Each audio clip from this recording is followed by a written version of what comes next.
3 down, 20 to go. The Formula 1 season is kicking off with its first back-to-back race. It's goodbye Portugal, hello Barcelona for the Spanish Grand Prix. The fourth stop on the calendar, 2 wins to Hamilton, 1 win to Verstappen. Can he make it a double victory here in 2021? This is, of course, his 100th Grand Prix start for Red Bull, and where it all started for him, winning Grand Prix races back in 2016. 2 weeks' time, it's time for the glitz and glamour, the Monaco Grand Prix on the 23rd of May, followed then by Azerbaijan, Turkey now at round 7. At the end of June, we see the French Grand Prix before July sees Austria, the British Grand Prix, and then the tail end and early of August sees the Hungarian Grand Prix go into the summer break before Belgium, Netherlands and Italy form a triple header. Russia, Singapore as well, followed then by Japan, and then stateside for the American Grand Prix, Mexico and Brazil. Then it's over to Australia on the 21st November, Saudi Arabia on the 5th of December, and then on the 12th of December, it's all done. The last race of the year in Abu Dhabi. In terms of the Drivers' Championship, Lewis Hamilton leads the way by just 8 points. 69 to him. Verstappen is on 61. Lando Norris holding off third on 37. Valtteri Bottas 32. Charles Leclerc 28. Sergio Perez is on 22. Then we get Daniel Ricciardo on 16. Carlos Sainz 14. Esteban Ocon on 8. And Pierre Gasly on 7. On the second page, we see Lance Stroll on 5 points, the same now as Fernando Alonso. Yuki Tsunoda has 13th place with 2. No points on the board for Kimi Raikkonen, Antonio Giovinazzi, Sebastian Vettel, George Russell, Mick Schumacher, Nikita Mazepin or Nicholas Latifi. In terms of the Constructors' Championship, Mercedes dominating the way, 101 points to them. Red Bull have only 83 points. McLaren on 53. They're ahead of Ferrari on 42. Then we get Alpine on 13. AlphaTauri have 9. Aston Martin 5. No points for Alfa Romeo, Williams or Haas. It's the 2021 Spanish Grand Prix at the Circuit de Barcelona, Catalunya, and this is your Grand Prix preview. Hello everybody and welcome to the preview show for the 2021 Spanish Grand Prix here at the Circuit de Barcelona, Catalunya. As you saw from the intro there as well, a circuit I've actually visited in real life, or been to, I think would have been the better word to say there, for pre-season testing a couple of years back, and it is a magical, magical track. Alongside me, not only in the commentary box this weekend permanently, but also your lead commentator for qualifying 3 is Megan Birch, and with that we've got her some in-ears as well so she can hear the direction and get used to it. Megan, welcome back. Lead commentary in Quali 3 due to I'm commentating on Formula E's live race, so I can only do the first 2 sessions of that one. But what do you think overall then of this year so far, and what do you make of the opportunity to get to lead commentate? I think it shall be interesting. Do we have to warn the public already about your commentating lead? It's not that bad. Nah, it's going to be great. It's going to be fun as well. We get to commentate together now. You get a chance in the lead at qualifying 3 while I dash off and do the Formula E race on Saturday, but I'll be back for Sunday's race as well. So we knew at one point this year you'd have to take the commentary. So yeah, we'll also have a different commentary box. Something I've not been very looking forward to. Nah, you prefer the analyst role mainly, don't you? Yes, I like reading things. Yeah, well now you're going to have to read and commentate at the same time. We're calling you this weekend Martin Brundle. When Brundle in 2011 took the lead commentary after being co-commentator for years, you're sort of being thrown into the deep end for Q3. But it's only 12 minutes, so you'll be fine. 12 minutes that I might fail. Yeah, but you've got one thing to contend to. Ian Birch will be alongside you in the commentary box as well. So, yeah. I'll fail. Yeah, Dad will be interesting. Dad will be commentating more than you, but you get all the exciting bits like calling the pole sitter and the checkered flag times and all that. It's going to be fun. How do you think that's going to go? I don't know. I'm scared to ask. I'm very scared to ask. I reckon Dad will take over that bit. Yeah, well, it'll be fun anyway. You've got all that to look forward to on Saturday as well. He gets way too excited with it. Well, so do I. Yeah, I but know. you'll be fine. You'll be fine. It'll be fun. I can't wait. We'll be in a different commentary box for qualifying as well on Saturday. This main box that we're in now will be taken up for the Formula E. So on Saturday for qualifying, we'll be in our backup commentary box as well with some... we'll drape the Silverstone flag over it as well in the background. So our backup commentary box will be interesting as well to see, and Megan will take over lead commentating. We'll have to sit down though. It's not a standing box, it's a sit-down box, and it's quite unusual. Good. I can't stand for long periods of time anyway. Yeah, it's going to be a lot of fun. Okay, on to this weekend then as well, not just you being the commentator for Q3. The gap now in the title, Hamilton winning in Portugal, making it 2-1 to Verstappen in the season so far. I said in the review show, it looks to be a game of one-upmanship this year. Verstappen, this weekend, it's his 100th Grand Prix start for Red Bull at the track he won his first ever race at with Red Bull in their first ever race. Is this a good omen? Is he going to have a great weekend?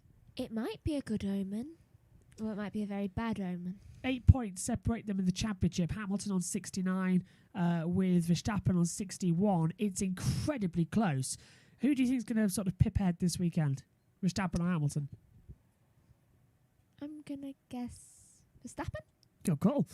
It's a guess, so don't worry. It's a guess. We've got no clue what's going to happen anyway at the moment. Unfortunately, our recording is slowing down a little bit because we've got... there we go. Our recording was slowing down there a little bit in our live stream because of annoying graphics. Isn't that always the way?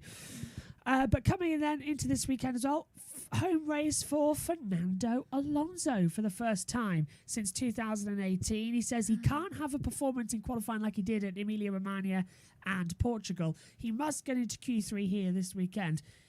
Is it possible for Alonso? Of course. He's got points in Emilia-Romagna and he's got points in Portugal. He's just needed a little bit of time to get used to the car again. And it's worked?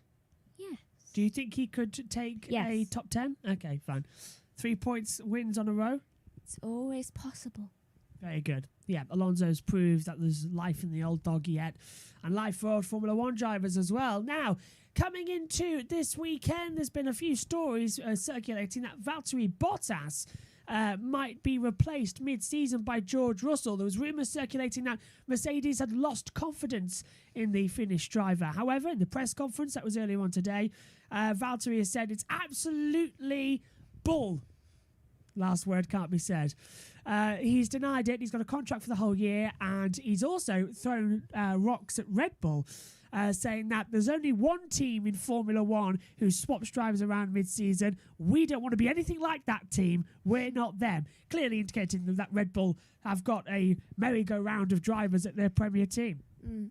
Do you know, I can just imagine that Mercedes drivers and teams just throwing rocks at Red Bull. Well, if you're Lando Norris, like he was in Portugal, it's throwing paper aeroplanes into Christian Horner's office just before the race, because Red Bull threw one into McLaren saying, "Don't get in our way today."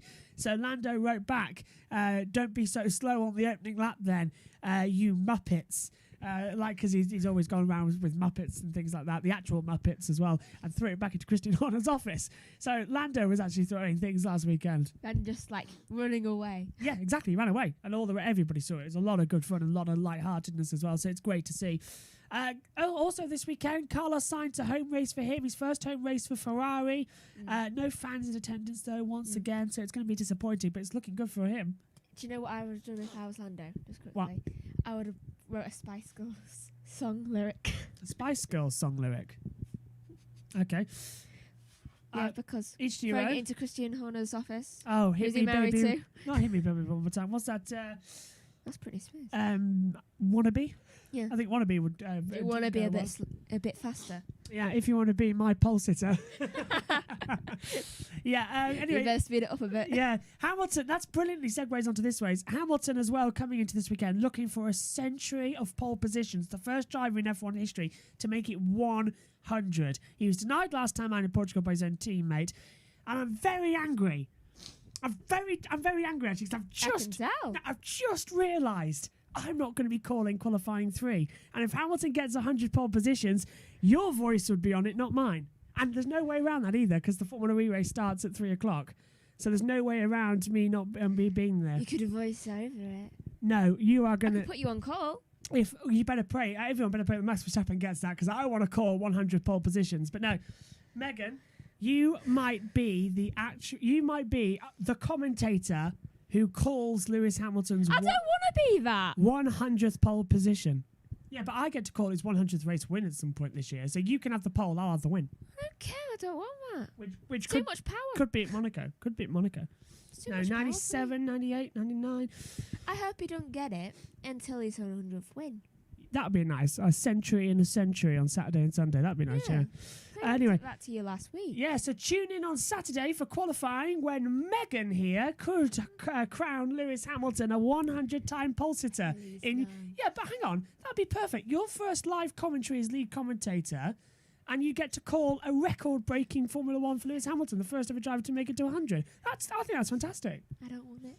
I tell you what, if that happens, I'll be happy that you got it, not me. Why? Because I get to have everything else. I missed one Q3 session, and that's it. Still. That'd be fun. Anyway, moving further on, let's talk about this circuit, the Circuit de Barcelona Catalunya. I've been there. I've been in the commentary boxes. We'll talk more about that over the weekend. But they have reprofiled the last sector. The turn 10 double left chicane sort of thing has been, the double left at turn 10 11 has been removed. It's back to its original loop section at turn 10. It's a favourite overtake. We've seen many overtakes there over the year. Barrichello passing both Schumacher brothers springs into mind. But the one thing that's always bugged me, and it's bugged the drivers as well, they haven't removed the chicane. Like we had so much problems with it about 10 minutes ago. From this, they haven't removed that last chicane. Do you know, when I went off, I swear that I was still on the track. Yeah. I just started following that. I was just like, oh, Joshua was on the other one. And actually, Franz Dieter Renken has just said, he's just tweeted, for me, it's one less problem. Turn 10, that's the general things that the driver's been saying. It's one less problem for a crash zone or overtaking zone. That's good.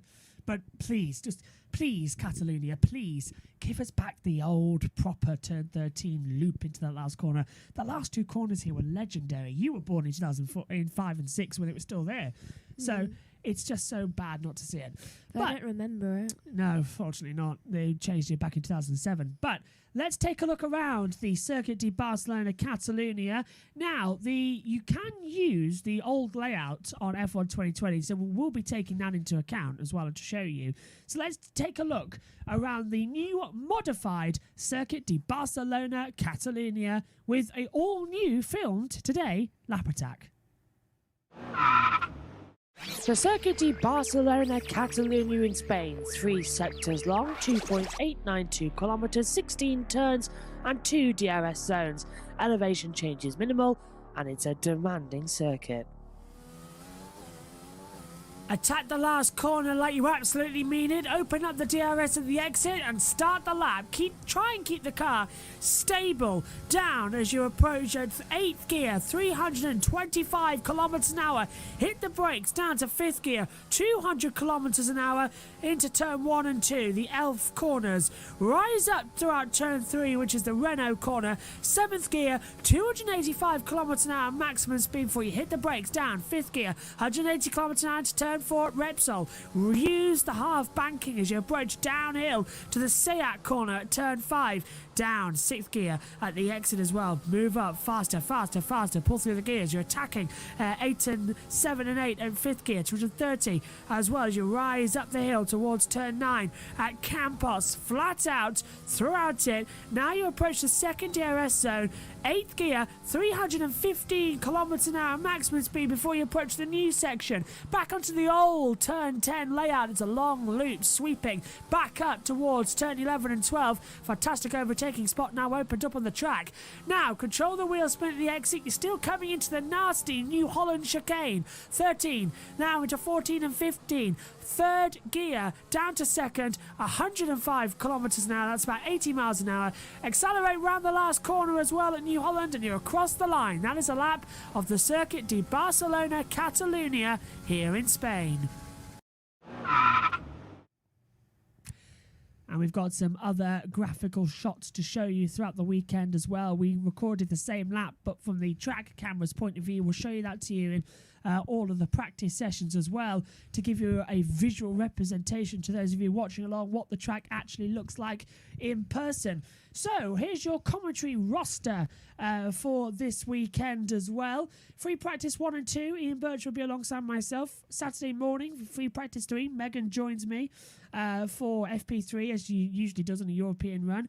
Then qualifying, Q1 and Q2 in a different commentary box. That'll be me and Ian Birch. And qualifying 3, Megan and Ian Birch takes over as the commentators. You feeling happy about that one, Megan? Not one bit. Yeah, well, you've got lots of prep work and lots of notes that I've sent you, so you'll be fine. Oh, I have exams, I have notes. Oh. Yes, don't worry, it'll be fine. They'll be right in front of you, and if you just look down and they'll be there. But then all three of us will be in the commentary box, this main commentary box on Sunday for the Spanish Grand Prix. And these are your coverage times for this weekend as well. First practice gets underway. We're on here at 10:20. The session starts at 10:30. Practice 2, we're on here at 1:50 British Summer Time. The session gets underway at 2. Practice 3, we're on here at 10:50. Session underway at 11.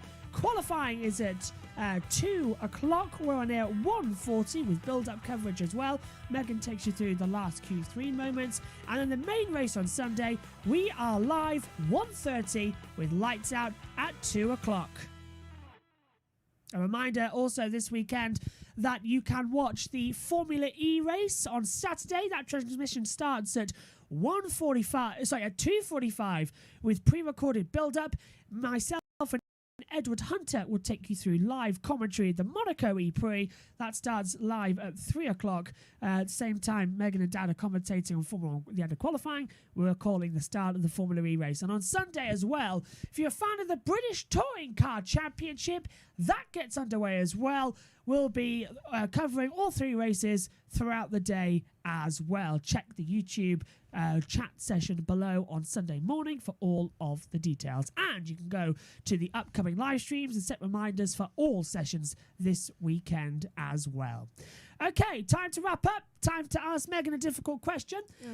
Yeah, sorry, Megs. Megan, this weekend, who's your hot tip to look good in practice tomorrow?